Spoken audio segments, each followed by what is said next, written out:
Right, boom, we're back. Squeeze the Neck podcast, and today back at Royal Resistance. We've got a ring behind us this time instead of the mats with my new mate.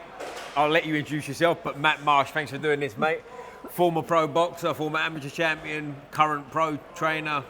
Tell us, mate, who are you? So, my name's Matt Marsh. I used to box for Elton when I was younger. When I started at Elton, shall I say. And then I moved to West Ham when I was about 14. And that's when, I started winning my titles and stuff. Very good. So what takes for your titles, mate? Was you started winning titles as a junior, I take it, by the sound of it? Yeah, so the only title I didn't win was the schoolboys. Right, okay. But that's because I was at Melton. I got to like the semi-finals or something like that with them. But that's when I thought, I'll move on. Yeah. And then I went to West Ham and I won like the Feds, the NMBCs. Yeah. And then the next year I won like the junior ABAs. I think I won them in the same year, the junior ABAs and the Feds. And then junior ABAs again in the following year. And just went on from there. Like. That's it. Because it's very difficult to win, isn't it? Junior ABAs and stuff Of course, that. All the top kids, isn't Yeah, they? that's it. So, yeah, and also like you say, top kids, but it's close as well, isn't it? Do you know what I mean? Decision goes against you and stuff Yeah, like course, that. Like yeah, how many people? Like my background was amateur boxing originally as well, Right. and like the amount of people I know that were so good that never ended up winning titles and stuff. Yeah. So for you to win multiples, obviously a big deal. But let's go back a bit further, mate. Where are you from originally? So I'm from South London, like Welling, Okay. and I used to travel to West Ham from there. If you want to be the best, you've got to travel to the best clubs, don't you? Do you know what I mean? So, Absolutely. I was born in Sid Cup. I've always been around that area, do you know what I mean? And how old are you now, mate? What year was you born? I'm 42, coming up to 43, There you go. Years fly by, don't they, mate? Too fast, yeah. But so, like, you've gone from the juniors, and did you win senior titles as well? I won 2 senior ABAs, Which is, At 2 which is different massive. weights, yeah. 2 different weights as well? Yeah. Oh, mate, fuck. This gets better as it goes on, doesn't it? Jesus Christ. So were they both for West Ham as well, I take it? Both at West Ham, Yeah, what weights were they? Flyweight, 51 kilo, and bantamweight, 54 kilo. Mate, so serious divisions. And the reason I say serious divisions is because in that division, technique's at a premium, innit? Do you know what I mean? It's not like the big boys where everyone touches each other and it goes That's over. it, and it's quick pace, isn't it? That's So, it, do you know what I big mean? time. So, And what was you at the time? Was it 4-2s or 3-3s? I think it was 4-2s, I think. Which is even faster, innit? Because 2-minute rounds, Yeah. fucking as soon as the bell goes, it's gone, innit? Do you know what I mean? But Yeah. like, when you started boxing, what age was you then? Was you super kid? I was about 10 or 11. 10 or 11, so Yeah. right at the baby age, really, Yeah. because you can't box till 11 anyway, That's right? it. But like, what was your view on boxing when you started? Was you always wanted to be a pro and sort of all that game? Well, I was, when my dad got me into it. So I was like, something was in me to be a boxer. And then he was going, look, we need to take you boxing. And then I just took from there. I went to Elton and I skipped for about 3 months, just skipping. Like, I didn't do nothing else. Well, I'd done circuits and that, but nothing else. And I remember saying to my dad, one more week of skipping, I'm gone. Do you know what I mean? And then he put me in the ring, and I just took to it like that with water, like. Do you know what I mean? It was just went on from there, like. Yeah, because it's funny when you say that. Like if you've ever been in a boxing club, anyone that does, you look around. There's always a kid that's a bit special, isn't there? Or multiple kids, and some kids that just ain't got it. Their dad's forcing them. I wouldn't say I was special, but I worked hard for what I got. Yeah. Like, do you know what I mean? Yeah. And when you go through schoolboys and stuff like that, as we touched on earlier, it's obviously serious, isn't it? Do you know what I mean? Like from a young age, was you just into it, or was it something that sort of grew on you? I dreamt about obviously being a world champion and where doing what I've done. But from a young age, I just wanted to be a boxer. Do you know what I mean? I could have gone further in my career, but that's another fucking story. We get to that, mate. That's this story. Don't worry about that. But because with the schoolboys and stuff progressing to through, you won 2 senior titles, etc. You was obviously at the top level amateur. Like, what about the Olympics and things like that? Was that ever on your horizon? So I went to the commonwealths in 2004, I think, or 2002 in Manchester. I didn't make weight, and I struggled, and then my first fight, I got clips, and I was gone. Right, and that's the game at the end of the day. Who did you lose to? What country? I can't remember the country. Must have hit you well then. I just can't remember. It was a long time ago. And again, I've not seen the fight since. I don't want to watch it. Right. I don't want to watch it. Irrelevant anyway, really, isn't it? If it didn't go your way, it didn't go my way. But I remember being in the change room. Obviously, I was starving. I was like. And sorry, what weight was this at, mate? So this was 51 kilo. Right. So yeah. Okay. I'll tell you about the wine gum story. So So when I got to the campsite, to the village, the Commonwealth village, I was obviously it was over, and I was training every day. And to keep my weight down, they said to me, the nutritionist said to me, eat packet of wine gums, 2 packets of wine gums a day to keep your weight down. And so I've done that. Obviously, it weren't a full pack because everyone's nicking my wine gums. Like, do you know what I mean? It was apparently like really sweets. And then what happened? And I've made weight, obviously. And I was thinking I'm going to have a nice breakfast. And then the nutritionist went, no, you can only have 1 slice of toast and scrambled egg, right? So I've gone in there, fucking starving. And then all I can hear in the background is like, this is in the changing rooms, wham, wham. And I'm going to the coach, is that my opponent? He went, I don't know, right? I don't know. I'm looking over, and then I'll see him southpaw, and then when it's my turn, I'll see him walk out first. I'm like, oh, for fuck's sake. And my mind just fucking gone. Yeah. So when it was like the fastest start to the Commonwealths in the boxing, like, we were both getting shots off at each other, and he just clicked me, and I was just gone. You know what I mean? I think I lasted the second round, and then when I got clipped again, it just. But that feeling, like for anyone who's ever done it and like cut weight, it's the shit feeling when you've done it too much. Big time. My fight throughout my career was making weight. Right. Even when I was an amateur, making weight it used to kill me. Do you know what I mean? Like, did you ever think, fuck it, I'm just going up a weight, or was that not really an option? I was just too small. Well, Right. I'm only 5'6" and 3/4. Right. I want to get that in there. 3/4 count, mate. Don't worry about that. But I was just small. I was just small for the weight. You know, if I went up to bantamweight, but again, they was like they're coming down from like 57s and that. Right. Do you know what I mean? So it was just too small. It's uphill, isn't it? Yeah. The weight, I said already, like when you cut in weight and that feeling.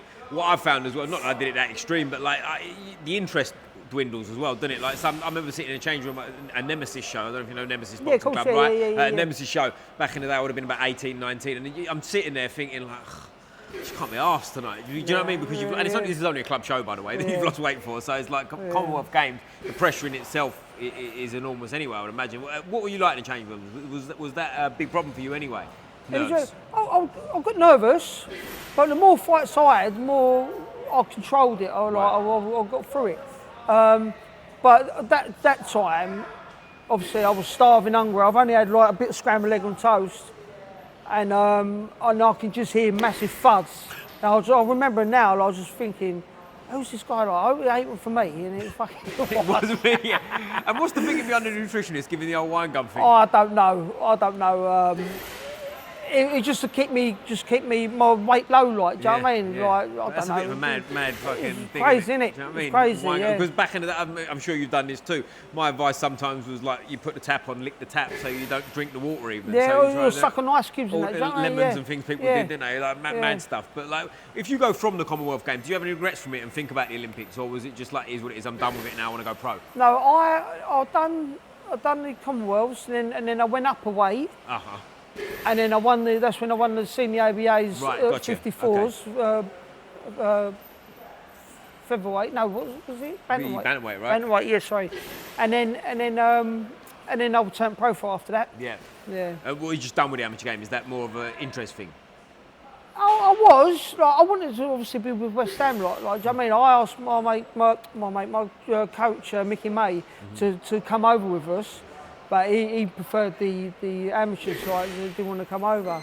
But I just wanted to turn pro. Just get on with it. And what age were you at that point?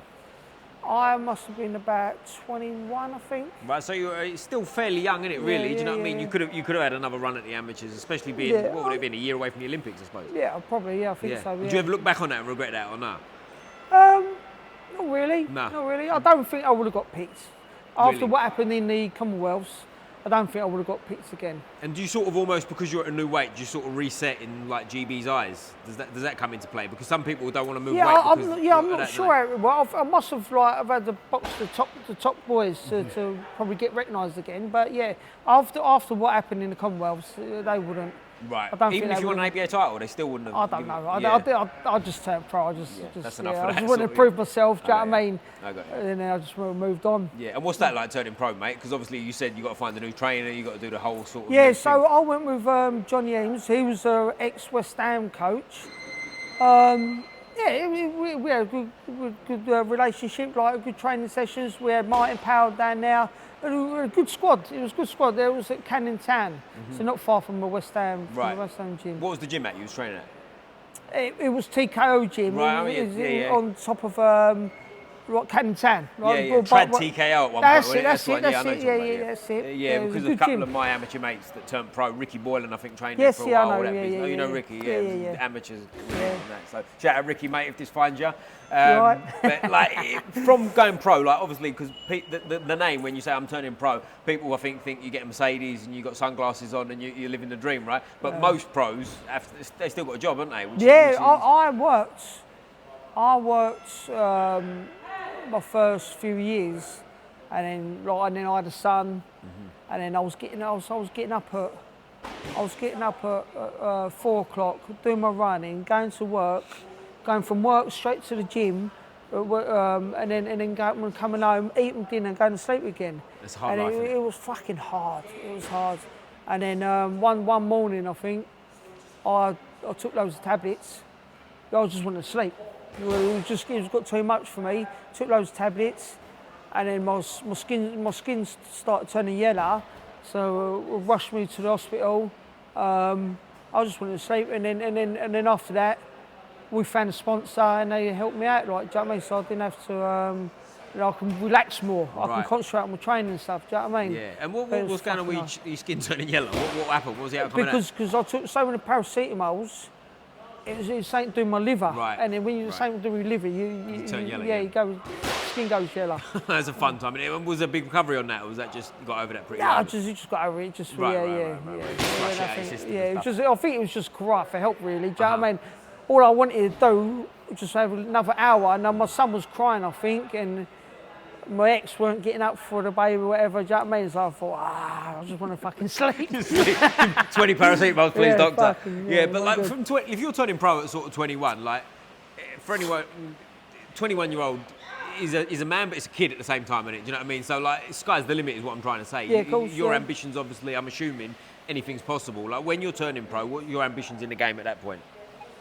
Oh, I've always wanted to do, like, obviously be a world champion. Yeah. Everyone does, don't they? Of course, yeah. But I was getting moved up quick. Even my first pro fight, Fred James, I think he was, and he was tough journeyman. He was bloody tough. He come out to like hurt me, like. I mean, obviously they do want to, they got to win, but he come out trying to stop me, and I was like, fucking hell, like, what was that here? It's not supposed to happen. But I won. But it was a tough fight. For my first fight, it was tough. Yeah. And I had pretty tough. A few fights, and then I boxed Rocky Dean a few times.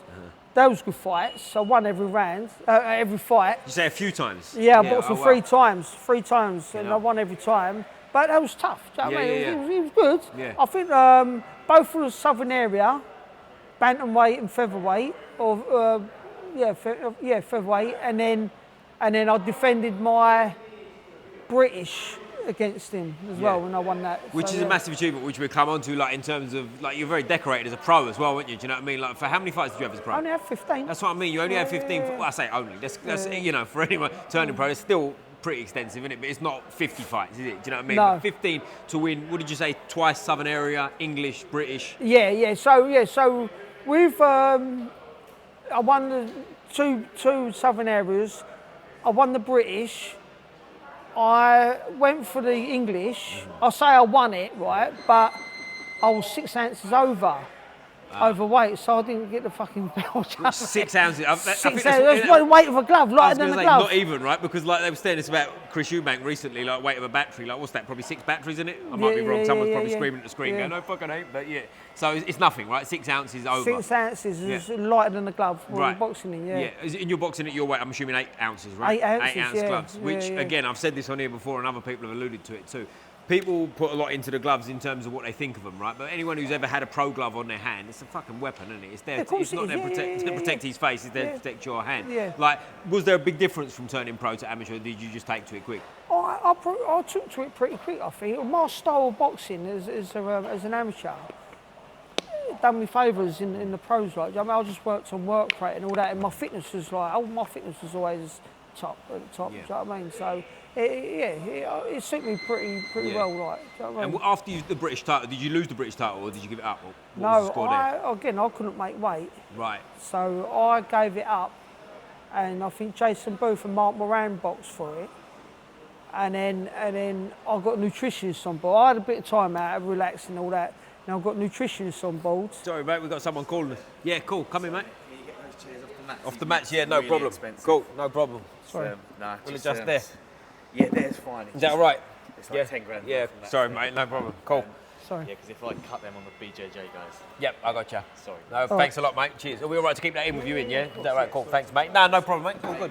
All good. Yeah, of course. Yeah, I should have known that myself. Anyways, so like as we say, Jason Booth, you said, and Moran was fighting for it. So they fought, and then I think Jason Booth won it. I've got nutritionists on board. I made weight, I boxed him, and I boxed him in his hometown.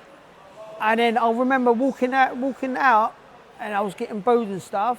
But then when I was walking in, I was getting booed. When I walked out, everyone was like clapping. I got stopped on the cut eye, but I was winning the fight. Right. It was close. It was close, but I was winning the fight, and then and I appreciate like everyone doing it. Do you know what I mean? Like walking in with boos and that, and then walking out with like everyone standing up. Where was clapping. it? Where was the fight at? This was in Nottingham. His Oh, okay, so it's hometown, not like, home turf. Yeah. Okay, wow. Yeah, so like, yeah. and like a bit like the first thing that came to mind when you said that was George Groves and Carl Froch was the big one, right? He got Yeah, booed course, in yeah. and cheered out. But like after that, what's the sort of situation in your mind with boxing at that point?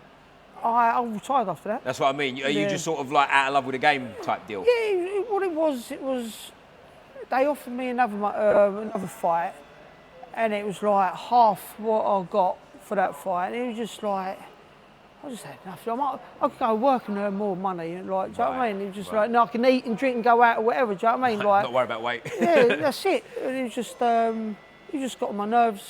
Like the money weren't now, and it just said, I just had enough. What you know age I you at that point? I was 27, 28. So young, aren't you? You're not really retiring age, so it's not like I could have done so much more. Yeah. I could have done so much more, but Yeah, it's what it is. that's isn't life, it? isn't it? At the end of the day. But like going forward from that, was there ever a sort of a thought in your mind of a comeback, or was that done? I didn't really. No, not really. No, not yeah, really. it's done. Yeah. Because the reason I say that now is because people nowadays, there's a lot of fighters coming back Coming that are back, older than you are yeah, now, yeah. right? I know, Like, I know. mean, I'm assuming that's not on the cards because you're training people, which we get into. I absolutely love what I do. I Right. love being involved with the boxing community. I love like.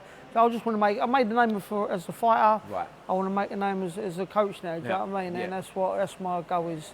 I thought about coming back. It just not. It don't interest me. Right. Making weight puts me off massively. I miss the training.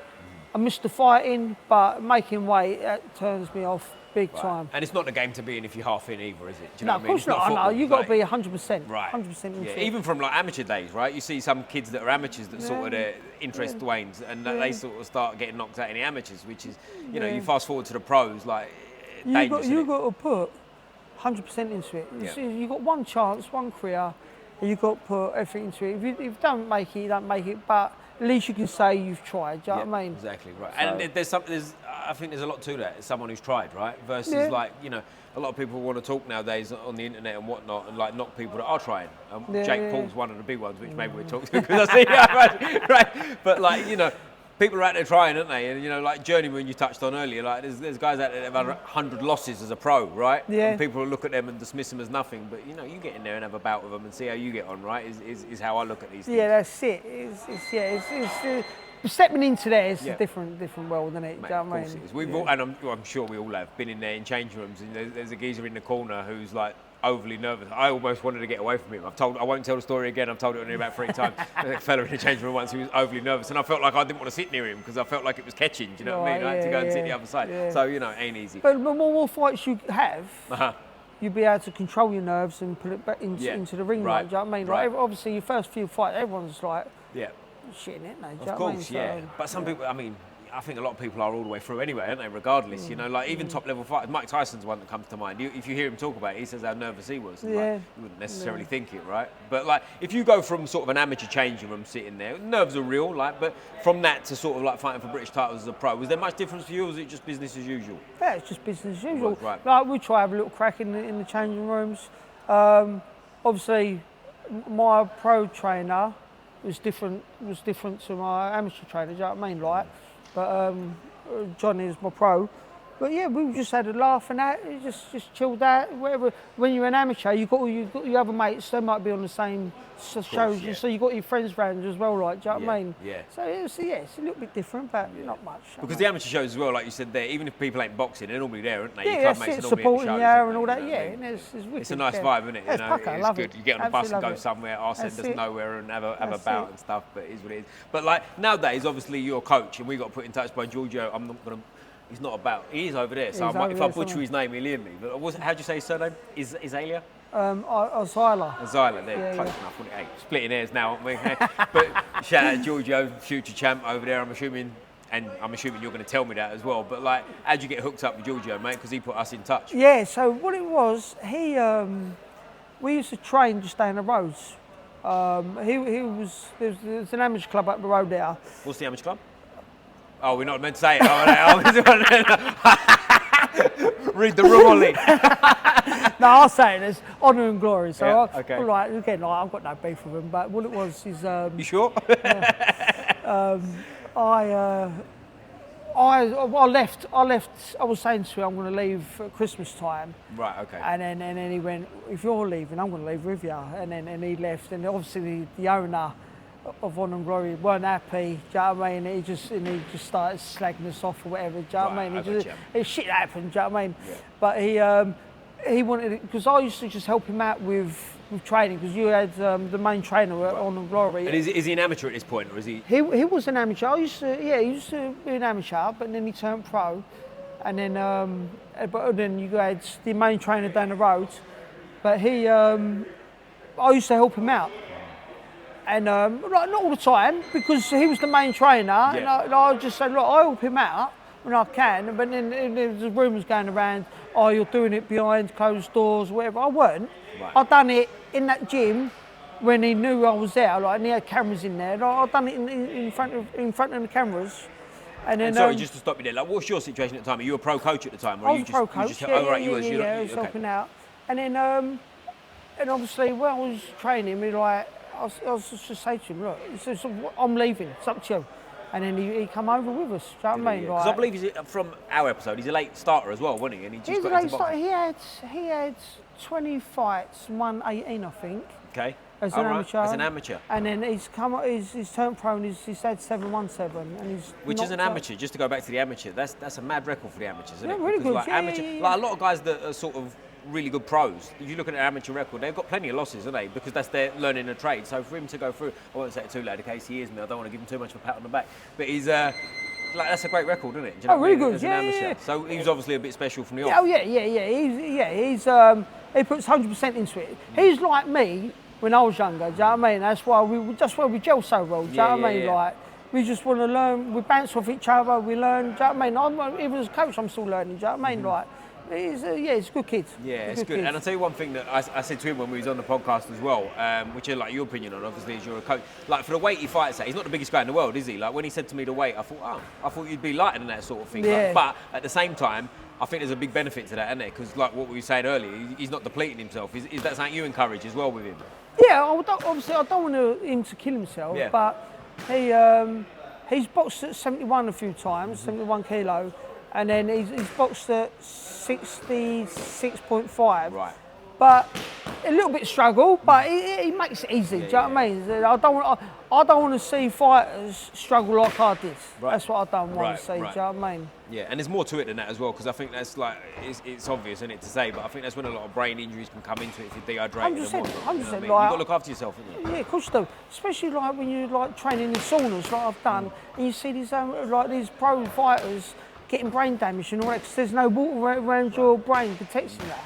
Yeah. It's bloody dangerous. Yeah, Do you know what I especially mean? when you're fighting long fights, isn't it? As you're Yeah. getting up to levels like Yeah, British title, yeah. you're fighting 12 hard rounds, aren't you, against people that mean it. So You don't want to be in there as a I'll fucking... turn up. I'll turn up. I can't remember what fight it was, but I was like a few ounces over, and me and Johnny, there was a sauna. Lucky enough, where we was in the sauna doing pads in the sauna, trying to make away. Try that, by the way, guys. If you ever do that, that's good. Like I've done in the sauna before. Like you know, it's like you're in there and you start shadowboxing and thinking, and then you're looking around thinking, well, I've just started, so I can't stop yet. But I don't want to be shadowboxing in a sauna because it's hard. The lungs hurt, everything. But for weight making, it's obviously a dangerous spot. But like the difference nowadays as a coach, like obviously, I say science has moved on, but you know what I'm saying, like. Well, you've got nutritionists and all that now. And it's also the new generation, like people like yourself who's a young trainer who was a fighter herself. You look at things different, and like we've all been in gyms as well, where there's like a geezer in the corner who's been there for 100 years, right? And it's like the old school way, which there's obviously a lot of merit to as well. But there's certain things, and weight making is probably the biggest one in my mind, where it's like times have got to move on a little bit. Is there a big difference now from like the stuff you do with Giorgio than what you was doing? Yeah, yourself? obviously I want him to be healthy and fit, like. Do you know what I mean? Obviously, we'll come down to, he throws about 70 kilos, so we get down to 6.5, like I said. But he makes it not easy, but he like getting down, he makes it, do you know what I mean? Yeah. But yeah, he does all right with it. But he's healthy, he's healthy, do you know what I mean? Yeah. He's not killing, what I'm trying to say, he's not killing himself like I did, do you know what I mean? He does it healthily. Yeah, but so, I mean, I want to dive into what you do as a coach, because obviously, mad amateur background, really. Anyway, I'd say mad amateur background. It's not like he's been to the Olympics, but like in terms of his record, what we've touched on, which for anyone who doesn't know, 18 wins from 20 bouts is a big deal. And then to turn pro, he's undefeated now and whatever. I know he's ambitious to go all the way and whatnot. Is he the only guy you work with, or do you work with a lot of other guys? Yeah, I've had throughout my career, I've had a few people come and go. Like he's at the moment he's the only one. He's the only guy, and there's a lot to that as well, isn't it? That's a big benefit because like you're a team, then, isn't it? Do you know what I mean? It's not like a one-way street, if you like. Which I mean, coaches have a lot of fighters anyway, but you know what I'm saying. From what sort of a normal week of training look like? And obviously, I'm not asking you to give away secrets or anything like that, mate. But like, what's a typical week, and what do you believe in terms of strength and conditioning and stuff like that? Is that part of the game? Right. So we train. When he's in camp, we train every day, like 5-6 days a week. When he's just ticking over 4 times a week, right. Plus his runs, like, I mean, nothing major, just ticking over. But we always do drills. We start with drills, do a bit of shadow boxing, so he can just warm up. If there's sparring, we'll do sparring, or we'll do pads. Do you know what I mean? We just do a bit of everything. With strength and conditioning. I believe like lots of chin-ups and explosive workouts and stuff. Do you know what I mean? Yeah.